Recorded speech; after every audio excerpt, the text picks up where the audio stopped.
to create digital marketing that really matters, it's not just about the position, it's about the message. You want to sort of focus down and niche down as much as you possibly can. The best brands spend their time really making sure that whatever it is they offer the marketplace is superior.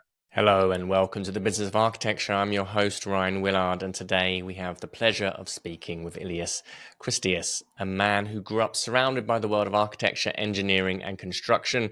His family, parents, aunts, uncles were all in the industry. Yet, despite their natural problem-solving abilities, one challenge remained ever elusive: making their months. Why was it, he wondered, that those who could solve complex technical problems still struggled with the business side of architecture? This question set Elias on a path of discovery, one that led him to the transformative power of digital marketing. Today, he's on a mission to ensure that architects and built environment professionals never have to wonder where their next project is coming from. He's built a system for reliable, sustainable business generation, one that works so that you don't have to rely on luck. In this episode, we will discuss SEO optimization for your website. We'll look at the current and usual challenges that many architecture practices face when competing for clients in competitive markets. And we talk about creating a legacy brand for architecture firms that are more mature, who are looking for that, the next steps to creating the next generation and a lasting message. Today's episode is sponsored by Gelt. Is your architecture firm just filing taxes or actually using them to grow the business? Gelt is your partner in optimizing your taxes so you can focus on scale. They work with you year-round, not just at tax time, taking a proactive approach that combines expert CPAs and powerful technology. From smart entity structures to overlook deductions and smarter compensation planning, Gelt helps architecture firms unlock strategies most accountants miss. And exclusively for Business of Architecture listeners, Gelt is offering 10% off your first year. Don't wait for next tax season. Schedule your complimentary consultation at joingelt.com. That's JOINGELT.com to learn more and mention BOA when you sign up. So, this was a great conversation. Elias has worked with some of our Business of Architecture Smart Practice clients in the past as well, and we've only heard amazing things about him. So sit back, relax, and enjoy Elias Christeas. Elias, welcome to the Business of Architecture. How are you? I'm doing well. Thanks so much for having me here, Ryan. Absolute pleasure. So you are the founder of Lighthouse Digital Marketing. You guys help architects and other businesses in the AEC industry win more work, develop success strategies in terms of communications, lead generation, digital presence, online presence, website design and outreach, and all of the wonders of that encapsulates that world of bringing in high caliber clients. So very excited to have you on the show. One of my favorite topics to always be talking about. And perhaps we can just jump straight into it. And you've worked with a number of architectural firms and helping them improve their digital presence. You've worked with one of our clients very closely and help them get amazing results. Let's start with the problems that when you first start meeting an architect client or somebody who's kind of approaching you to work with. What are they dealing with? What are the sorts of issues that they've got in their business that would have them reach out to you? Sure. It's an awesome question, and I suppose the $1 million question. And I find that most of the architects who find me, so a few things have happened. Either they're just curious, they've heard about digital marketing, right? Growth for their firm is on the mind. They're looking to get from wherever they're at now, usually from a revenue and workflow perspective, to the next level. So they're looking to grow. That's usually the biggest. Oftentimes, firm owners will come to me and say, I'm trying to really establish myself in my market, but the competition is just too intense. I don't know how to break through that and find more of the market share that I feel like I'm capable of owning. A lot of times, and actually most recently, I'm speaking with someone now who is having a really tough time losing proposals just on marginal numbers, right? From a pricing standpoint. So price sensitivity seems to be an issue. And then also sort of zooming out a little bit, uh, occasionally there's the firm owner who will say, okay, I've accomplished some of these things. Now I'm just looking to build myself up more of as a brand. And I'm trying to sort of establish something along the lines of legacy. I really want to be well known. I want to be known as the firm who does that. And I want to win awards and notoriety and that kind of thing. Hmm. Let's start with the clients who's dealing with the oversaturated market or the market that's just super competitive, because this is obviously one that I'll hear a lot about no matter what part of the world that we're in. And it is the case certainly in the larger cities, is that there are so many talented architects out there, and just being able to get a segment, a piece of the market for yourself sometimes can appear really, really challenging. So when a practice approaches you with that kind of challenge, what's the first thing that you guys would start auditing or looking at, and how do you develop a strategy? And is digital marketing always the answer? That's a really great question. And I suppose based on comfort level, there are some firm owners who might prefer to hit trade shows or, association functions, and they want to network. They want to Uh-huh. meet people face to face. They feel like their sort of broadcast power and sales power comes from that authentic human communication.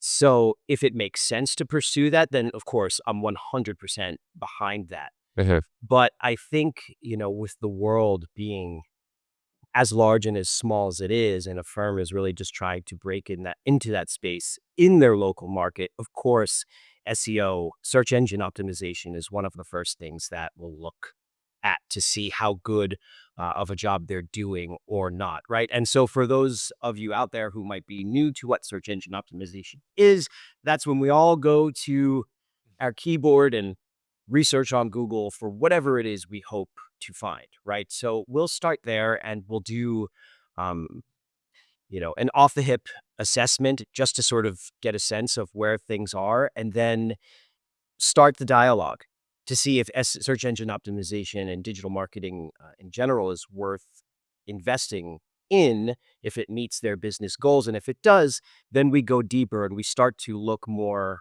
in depth at a strategic approach that has to do with what their niche specialty is, if they have a niche specialty, first of all, and then how that stacks up against who's kind of stopping them from really owning their share of the market.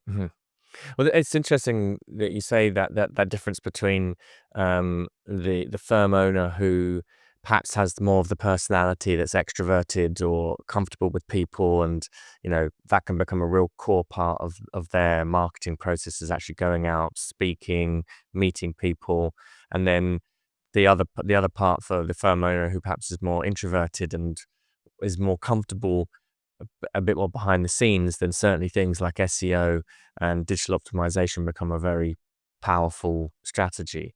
When we're looking at something like SEO, um, I'm interested here in, like, what do you do to have a website reach the top of a search list? How do you know what people are actually searching for? Because it's all very well and good. I know that there are Google keywords and things like that, and you can kind of get a bit more sophisticated in understanding what people are looking for. But what's the sort of strategy to make sure that you're getting yourself placed in front of people who actually are searching for what you are, as opposed to you know you coming up the top of the search list where for architects who make houses out of cheese, but then no one's looking for cheese houses.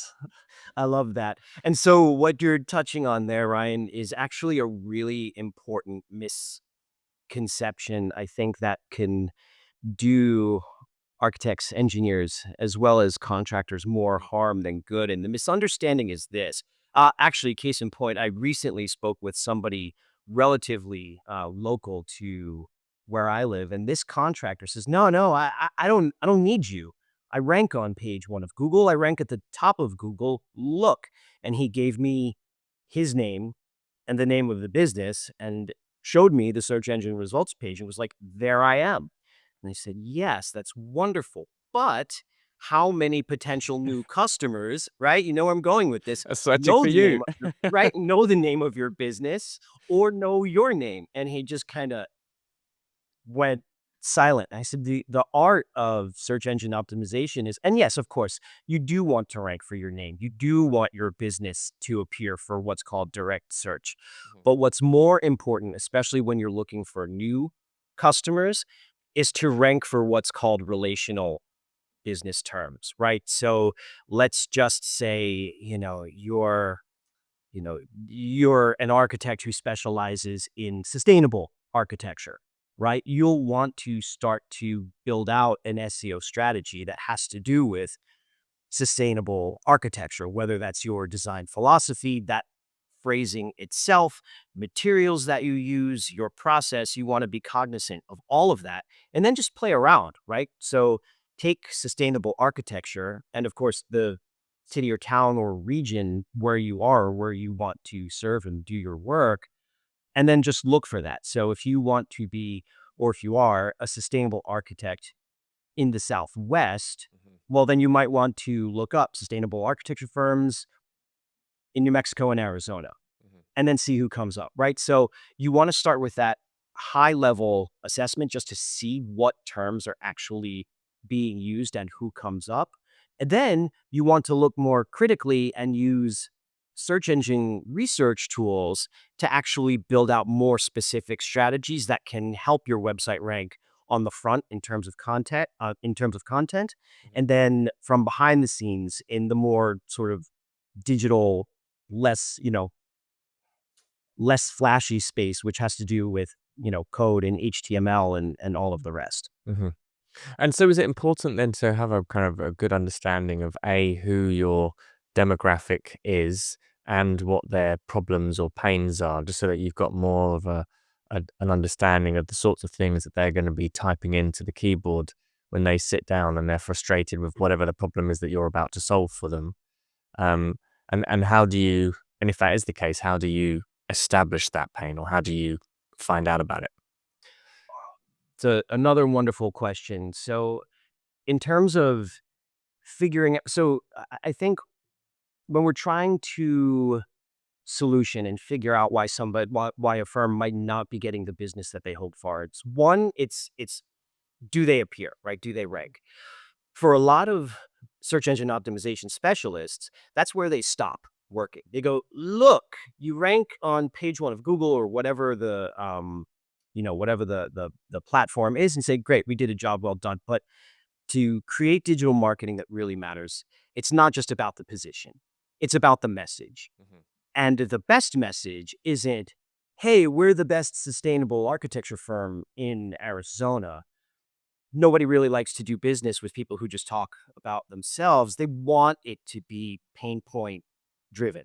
So mhm, if I'm a client and if I'm coming to Google to do that research, I really will jump. And the numbers show that too. People are more likely to buy from a business that understands who you are, right? We all feel that way as consumers, whether we're buying a car or a hamburger or whatever it is. We want to go to the places that tell us that they care about what it is that we do. So, or what it is that we want rather. So from that perspective, you really want to dig. And if your website starts with messaging that's like, we do this, and it's just sort of bullet points of all of these features and services, if your website's about you, chances are you're kind of off to the wrong start, right? So you really want to go back. Like if you record your sales calls, that's a great place to start. mhm, Oftentimes, prospects will, come to those early stage calls and say, hey, my energy bills are, and this is, super high level, but just sticking with the sustainable thing here, I'm concerned about the environment. My energy bills are so high. I really don't understand how solar might integrate. Are there cost savings? I just don't know. mhm, So if you find that your prospects are saying those kinds of things over and over and over again, Mhm.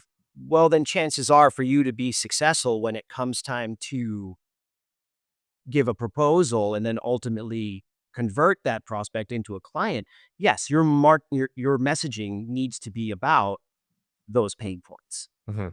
Great. And really interesting actually, is that the kind of conversations that you actually have with your clients is the place where you can really understand where the pain points are, and you just being attentive to it. I mean, I've often said that the selling process, conversational selling, is such a good way of being able to establish a really deep understanding of where prospects and clients are at, and that it becomes really good marketing copy or headlines or things that are captivating, or they're the things that are most important to the clients. So in terms of like what does a good looking website need to have in order to be optimized on Google, for example? What sorts of things, what does it need to do? And then the other thing is, how does this play into things like paid Google ads then? Because obviously if you're paying for it, then you kind of jump your way to the top of the search. If that's the case, then how do you battle against this? Whoever's paying the most gets the highest ranking. PPC, right? So that's pay per click, Hmm. and SEO. They're siblings under the parent term of SEM, which is search engine marketing, right? So it's Right. two major strategies. It's either SEO or PPC or Hmm. both. Um, I am predominantly SEO driven, and I'll get to why in just a minute. We do offer PPC, but when we do PPC campaigns, it's always seasonal in small doses and sprints. And here's why. So let's Ah, just keep the numbers very simple. yeah. Um, if anyone here has ever done keyword research, let's just say sustainable architect or sustainable architect or sustainable architecture firm, there is a paid search value to it, right? So let's just call it $100. It's not that high, but let's just keep the number simple. Sustainable architecture firm costs $100 every time it gets a click, right? Uh-huh. That doesn't necessarily guarantee the lead, but you'll likely get the click if you're up there at the top when somebody types in sustainable architecture firm. So the next piece of that is your budget. Let's say you're a smaller firm, and if you're leaning into wanting to try paid search, you're thinking, okay, I need leads. I need leads right now. I don't have time for an SEO campaign to mature. I just need people calling me, customers through the door. I got $1,000 to burn. Well, okay. So you got $1,000 and sustainable architecture firm costs $100 every time someone clicks. Well, how many inquiries are you going to get? Right? There's 10. Yeah. 10 people are going to now here's where paid search might go wrong. Somebody might click on your ad that you've now paid $100 for, and maybe they're just doing a research report. Right? Maybe they just want they're turning to an architect who they assume is going to be an expert in the space, and they just want some information. So say goodbye to $100 because someone's just coming to the table not ready to buy. Mhm. They're just looking for information. So PPC can be effective when the ad copy is very targeted, right? Like make no mistake about it. This is who we are. This is what we do. This is what you need. And if that ad is exciting, then whoever clicks will come to the table, hopefully, understanding that there's some sort of business engagement that is Mhm. about to happen. But where SEO will win from like a cost optimized marketing perspective is that those clicks are unlimited. So if you rank, of course, you have to pay for your monthly SEO engagement, but if you rank page one, position one for sustainable architecture firm in Arizona, well, then people can click that, whether they're ready to buy or ready to research or whatever it is, wherever they are in the sort of funnel of their process. They can click that as many times. They can click it 1,000 times, and there's no additional cost to you. So um, PPC can be valuable when understood that it's very targeted and just in focused doses. which one may be better. I tend to think that search engine optimization always wins the day because outside of the monthly service cost, the clicks are unlimited, your reach is Hmm. unlimited, and there's more value. That's very interesting, and it would reflect a lot of kind of experiences that I know architects have had with digital marketing, where they can spend a lot of money very quickly with not a lot of return, and then they'll get burnt, and then they'll be like, I don't want to be involved in this marketing ever again. And it's often sometimes like something like what you just described, a pay-per-click type of campaign. You put an advert up, it's not very good converting. Either it's not very good copy, it's not very specific, it's not very targeted. You have this situation where lots of people are just clicking on it, or not, as the case might be. Um, but if you are people clicking on it and it's not doing anything, then yeah, very quickly you've just burned through a lot of cash in a short period of time. So there's other skill sets that need to be in place, like what is the, knowing what is the most specific targeted campaign to be throwing money onto it, if you like, or pouring the gasoline onto it.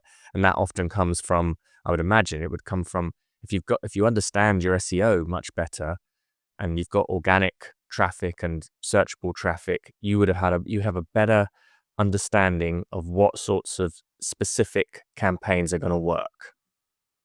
That's Uh, exactly right. The main takeaway there is that you're 100% correct. All keywords are not created equal. Mhm. In fact, I teach marketing on the side, and a conversation that was happening just a couple of days ago was about that. We were going back and forth between keywords, and I was pointing out to this agency hopeful that if you're looking to rank, then you need to focus here because that's actually where the heat is. I understand that this other keyword has to do with more of your aspirational goals as a business creative, but this is the one that's going to bring the business. Let's start here. Let's make sure you rank for that. Oh, that's interesting. So the kind of aspirational project was one thing, but actually the ones where you can build up the financial foundation, and that makes a lot more sense to be focusing on first. Well, 100%. Hmm. My criteria for a successful campaign with SEO is that, right? So you're looking for business relevance, right? So what makes a great keyword? If anyone out there is wondering, well, what do I have to do to sort of differentiate from a keyword I think might be a good idea to one that's actually going to bring me the business? You want to get as specific as possible, Hmm. right? So are you an architecture firm in Arizona, or are you sustainable, right? Or are Hmm. you modern, or whatever the case may be, right? So you want to sort of focus down and niche down as much as you possibly can. Hmm. Then, if you know somebody who has SEO research tools, or you can use some of the free research tools that are out there, pay attention to search volume. What does search volume mean? Search volume means that's how many people are coming to their keyboards every month to look for that, Hmm. right? That particular term, right? So is your search term business relevant? Okay, awesome. First thing to check off that checklist. Next is search volume. You typically want to go, unless you're doing some other kind of campaign, typically you want to go with the keyword that owns the most search volume, right? That's more people coming to the table looking for that term per month. But then there's an interesting qualifier for a great keyword that most people miss, and that's whether or not that keyword, and the better SEO tools will show you this, is whether or not that keyword is transactional or commercial, right? Meaning Google tracks this. Google records all of its searches and then follows, well, which ones are the terms that people are just looking to either navigate to for research purposes, or what terms are the ones that people are coming to their computers looking to click through and either make that call, fill out a form, send that email, or whatever the case may be. So you want those terms that are commercial and transactional in Hmm. nature because that's a prospect that's Hmm. closer to wanting to greenlight an engagement versus somebody who's super top funnel. Hmm. And again, just maybe like a year out, 2 years out, trying to understand what colors work best for, you know what I mean? They're just starting to put their home together, and they're less ready to actually Mhm. see a proposal and build. Great.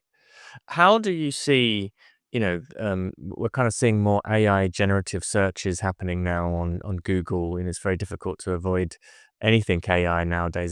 Everything has got it running in the background, and it becomes interesting. I notice, when I'm searching online, and not even using something direct like Grok or ChatGPT, and Google will give me an AI overview summary of a question that I've asked, whereas before there would have been, articles or websites of professionals that would have been solving those sorts of problems. How do you see this changing kind of search landscape now for with AI generative answers, and then what people were doing previously with keywords, and then websites being shown up and articles being written? How is it evolving, and how is the digital marketing strategies kind of adapting and changing? That's again another wonderful and really timely, important question to ask. I have a lot of feelings about Mhm. AI. I have quite a bit to say about it. Before I get into what I find as problems Okay. using AI with SEO strategies, in general, I think people love this sort of ask and respond, right? It's almost like jazz, right? Something feels alive when you get this AIO, right? An AI overview. You Okay. ask a question and then it feels more personalized. And I think as people, especially connecting through a digital medium, we want it to feel as human, right, as possible with that personalized response. And so with generative search features now being more and more common, I think we're getting something that excites us Mhm. as consumers or as researchers or however it is or why ever we come to Google. Um, Now, in terms of what's happening with my clients, the one we share in particular, our SEO strategy. So, for anyone out there wondering, I am not a digital marketing firm that practices the creation of content with AI or the implementation of content or SEO with AI. It's all manual, it's all human, and there's a good reason for that. Nevertheless, our SEO strategies are helping clients appear, right? And this has changed the way I do reporting too. It's not just, hey, look, we're here, we're page one, position one for this particular search term. Okay. You are also taking the AIO. And by the way, in ChatGPT and other AI, chat tools as well, you do rank there as well.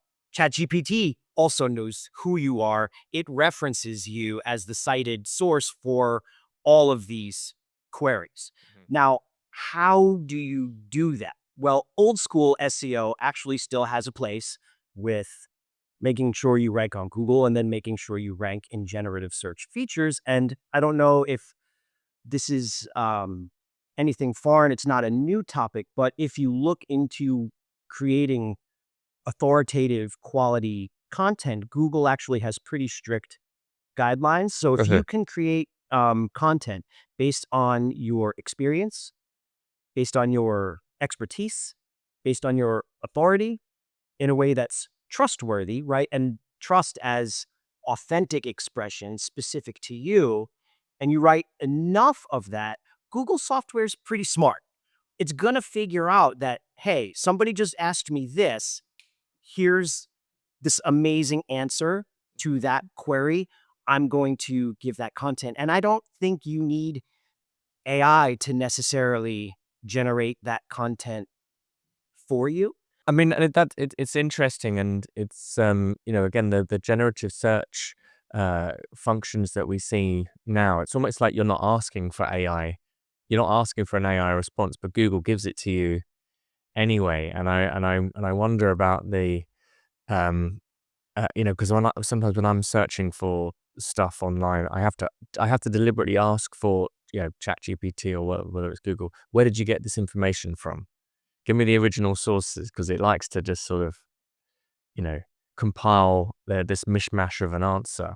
And and And again, I find that I can imagine in the not too distant future that we're going to be moving towards a more of perhaps like an audio platform, the way that where the interface between search engines will become audio based, and that we'll be speaking to an AI and asking it a question of like, I'm trying to figure out, and I can imagine that a lot of prospective architectural clients are in that different phase of readiness to purchase, like you were just illustrating. You've got people who are thinking about colors, and you've got people who are a little bit more further down the stream, and they actually know that they need to have an architect. And actually, that's quite, in a way, that's kind of a bit rare that people even know that they even know that they need to have an architect. And that kind of pre-education part can be quite important to capture as an audience, and then kind of mature them through another kind of digital marketing strategy. And then, moving into the world of audio interface, where you might be asking a question to AI, and previously, if you were just searching something in, you might have found an article written by an architect and then subscribed to their newsletter, and kind of now you're in a funnel and the architect doesn't have to do anything. Now I can imagine running the risk of, AI just answers it for you, and there isn't that exchange of a professional, or is that, am I overthinking this, or is there another way to think about this? You know, when we look at what Google is, I've gone into I a bit of a can't. rabbit hole there, Elias. I apologize. No, it is, and let's no, let's jump down, let's grab Alice, by the hand and go for it. So what is Google? It is I can't think of a better example at the moment other than Google, where it is the center. It's information technology, Mhm. right? That's what it is. We use it as the ultimate research tool, whereas libraries were once, the place where everybody went for information. Now people are going, to Google. In terms of losing, because someone might get an answer from, an AI feature versus clicking through to find the architect or the contractor or whoever it is that might be the expert in that space. So now my old sales manager hat is Mhm. on, and I'm thinking potential clients. I don't know, right? And when I think about my portfolio of clients, I Mhm. know that they all want people who are closer Right. to making the purchase than Mhm. that sort of like long game educational based marketing. They're really looking for to have that conversation, whether somebody's ready to start in a couple of weeks or Mhm. a couple of months or whatever it is. I almost think, and I think maybe I'm realizing this for the first time, that kind of distance, that sort of AI filter, well, maybe the AI is filtering out the super high funnel buyer from the buyer who is more low funnel, mid to Mhm. low funnel, ready to go, right? So if somebody's just looking for information and they want it to just be easy, clicking an article is just way too hard. So they use voice search or whatever, Hey Siri, or whatever it is to get to their answer. And then the AIO comes back with that response. Well, great. That person who's just looking for information, most of the people that I work with wouldn't necessarily want to speak to that person just yet. Mhm. Who they do want to speak to is the person who will maybe conduct voice search. Hey, who does, who builds, who designs, whatever it is. They'll see the AIO, they'll say, oh, that's cute. And then they'll want to get to the bottom of it. They'll look for the source. They'll see what, 3 to 4 businesses have been referenced to create that answer. Or they might blow by the AIO altogether, the way people would sometimes um, blow by AIO's predecessor, which was the rich snippet, right? So they'll just scroll right past that, see who comes up first, Mhm.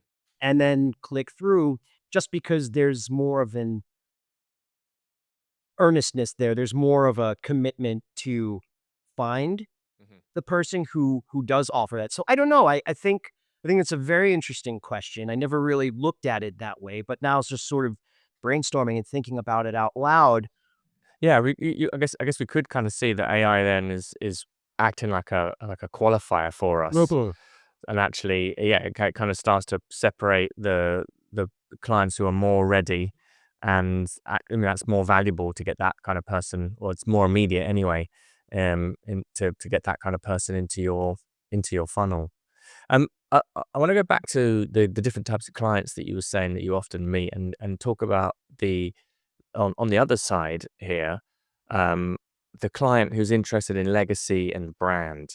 And again, this is something, at the moment is really interesting. So many, this is big transfer of wealth that everyone's talking about. And, in architecture, what does that mean? Well, it often means that, older practice owners are starting their transition plans, they're looking for succession, and legacy becomes a big part of that. Or there's a new, leadership that's taking over a firm, and they want to make their mark or create their personality or stamp or voice or whatever, um, onto the organization.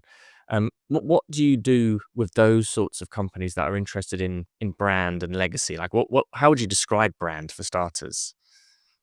That's you're packed with amazing questions, which is all you're hitting all of the awesome, important marketing questions right square on the head. And in terms of what is a brand? And as a marketer, I've wrestled with so many different versions of that answer. And you ask 1,000 marketers, you're going to get 1,000 different answers. And I think that the current, right, as of the recording of this episode, a brand is an organization that we choose to do business with, Mhm, either because of the quality of the product or because of the quality of their ideals.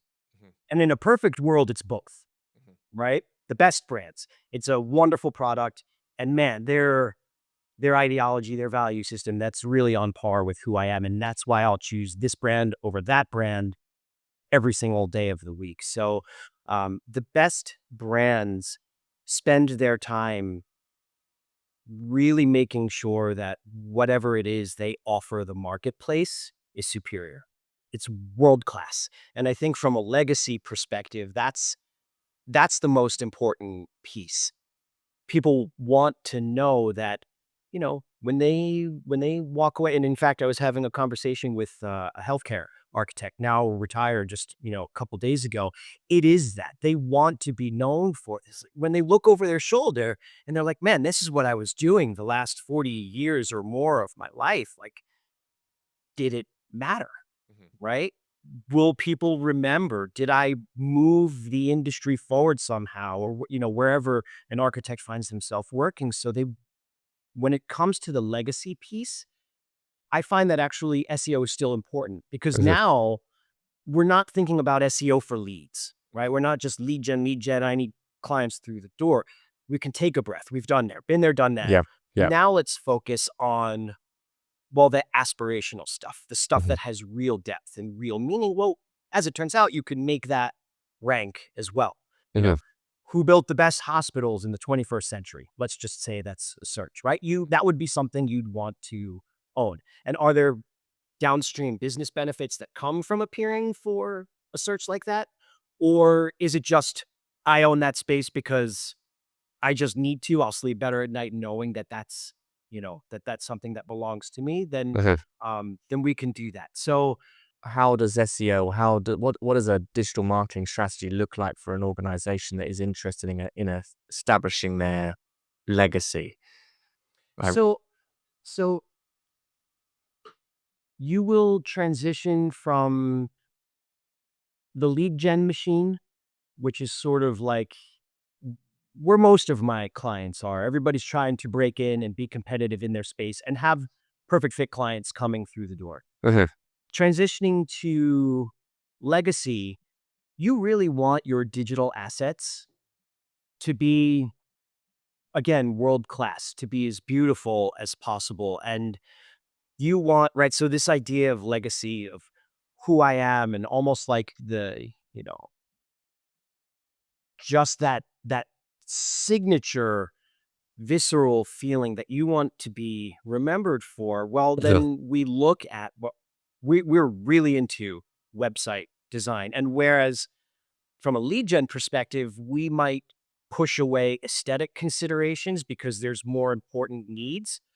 We'll reverse now and we'll say, well, we've kind of done the SEO thing. This website has enough weight Mhm. to rank. Otherwise, let's spend more time and figure out where we can get in, animations on the website. How can we make this website right? How can we sort of create a visceral experience that pairs with that brand messaging they want to leave behind, that they Mhm. want the world to remember?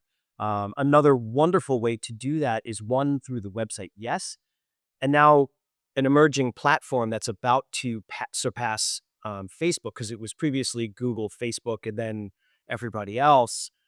Coming up behind now is YouTube. Mm. Video is a wonderful way to make sure legacy is memorialized, still with business benefits, but Mhm. for all time. And there are so many different ways that, a firm can create content on YouTube, whether, it's virtual walkthroughs or, live sketching or just Q&As, things like this, where a founder is just passing on wisdom and Mhm. passion, whether it's to other architects who may engage with it or to, potential prospects once they've moved on. Video is really becoming a great place to leverage all of that. So really, uh, part of that legacy brand, now we're looking at a more of a content-based strategy where you're producing your own content or having other people speak about you. You get that interesting example there of like of being of being optimized where what were the top 20 best hospitals built in the last 50 years or so. Would that be something which is your own content that's being produced, or would it be something which is part of a PR campaign to be written about, or both? All of it, for sure. You'd certainly want something to say about that in your own voice. And then yes, whatever the digital media sources that could support that, Mhm. you'd want to make sure that there's as much media out there, about you Mhm. on those channels as possible. Let's talk a little bit about just websites in general. And you've, like myself, have probably seen thousands of architecture websites over the years. Um, and always a great question is what works, what doesn't work, and what do you? And we'll start with what doesn't work and the kind of common pitfalls or challenges that you'll see architecture firms or businesses in the AEC world making. I think an important thing for any business owner to remember, architects, engineers, and builders, is jargon. It's the Mhm. trap of jargon. Mhm. I'm a marketer, right? So it could be so easy for me to create a website about digital marketing, right, as a service in digital marketing speak. Mhm. But if you go to my website, it's not that there's no digital marketing jargon on there almost at all. And Mhm. I've tried very hard to do that. And why? Because I believe that the best websites speak less about the business per se and more about the clients in a language that the client will understand. So what works, what doesn't. If you're out there and you're listening to this and you're going to, after this episode, you're going to scrutinize and review your website, you'll really want to assess, look for the traps. And it's all honest mistakes. It's not like shame on you for talking about what you know best, but just use that as a moment to reflect and pause and say, well, okay, this is what I've done a great job of listing sort of my features and benefits, right, as a service provider. But now, how would a potential client receive that? Would they even understand that? And that goes back to the point that you made earlier, starting with client pain points, starting with client wants and needs. Does your language focus on that? Mhm. And so I think what works well, the website that's really built for the prospect, the one who is entering the business's funnel, the more you can make it about the prospect, the better. So that's on the surface. Then, from an SEO perspective, of course, what works well, what doesn't. The quick and most important answer to that is: do you rank? Do you appear for the search terms that are going to bring you the business, right? And again, and for anyone who wants to maybe try keyword research themselves, I think one of the better free keyword research tools out there right now is WordStream. That gives you enough. Don't think it gives you intent data, and intent meaning like is somebody going to research or somebody ready to buy. But what it will do is at least show you enough search volume.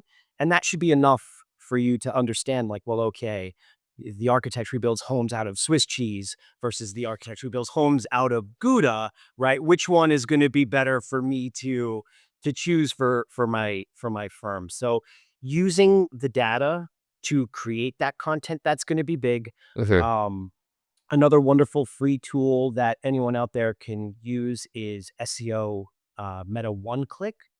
That's a Chrome extension that it talk about rabbit holes. You can dive deep and actually use it as a pretty powerful SEO tool, but you can quickly look at your website structurally, right? So there's the facade, there's the messaging, there's the pictures, there's the animations, there's what your prospects see.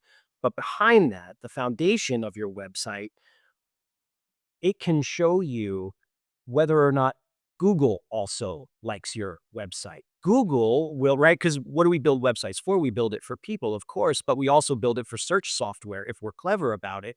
So that way Google says, yep, this is the firm that does the thing, and I'm going to make sure that they appear and they rank. So SEO Meta One Click can show you if, from a technical perspective, you've organized your site the way that it needs to be so that it's compliant to search software responsible for ranking your site in the first place.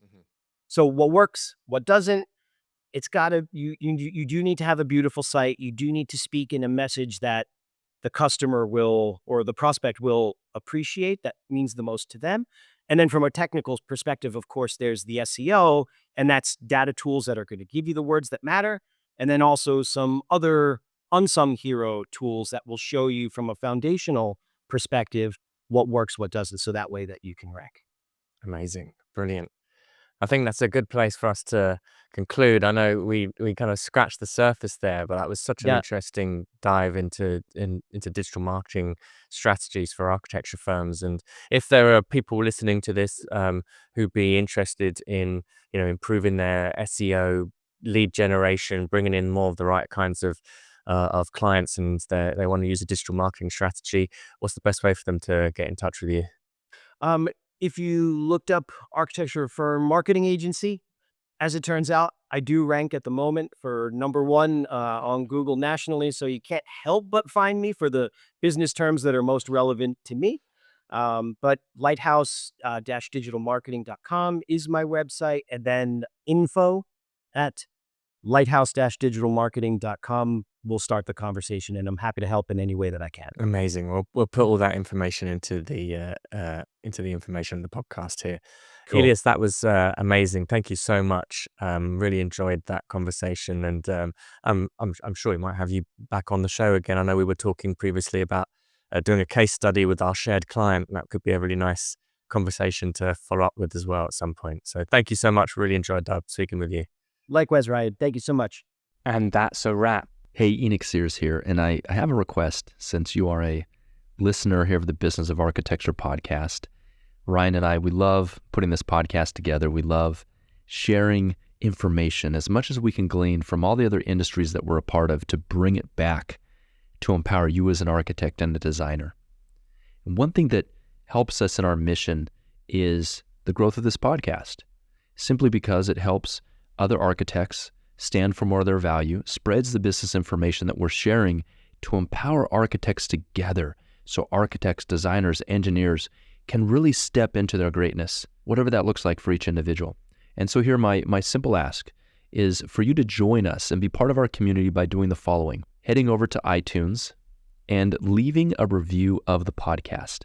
And as an expression of our sincere thanks, we would like to give you a free CEU course that can get you one professional development unit, but more importantly, we'll give you a very solid and firm foundation on your journey to becoming a profitable and thriving architect. So here's the process for that. After you leave us a review, send an email to support@businessofarchitecture.com. Let us know the username that you use to leave the review, and we will send you that free training. On the training, you'll discover what 99% of architecture firm owners wish they would have known 20 years ago.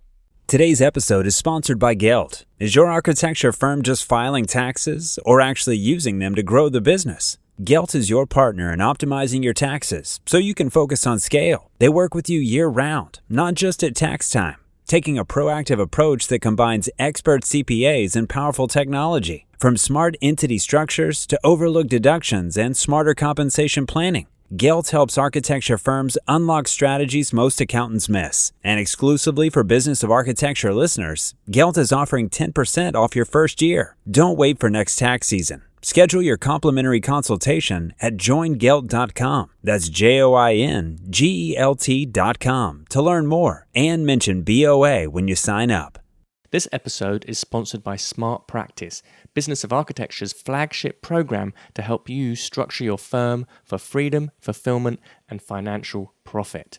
If you want access for our free training on how to do this, please visit smartpracticemethod.com. Or if you want to speak directly to one of our advisors about how he might be able to help you, please follow the link in the information. The views expressed on this show by my guests do not represent those of the host, and I make no representation, promise, guarantee, pledge, warranty, contract, bond, or commitment except to help you be unstoppable.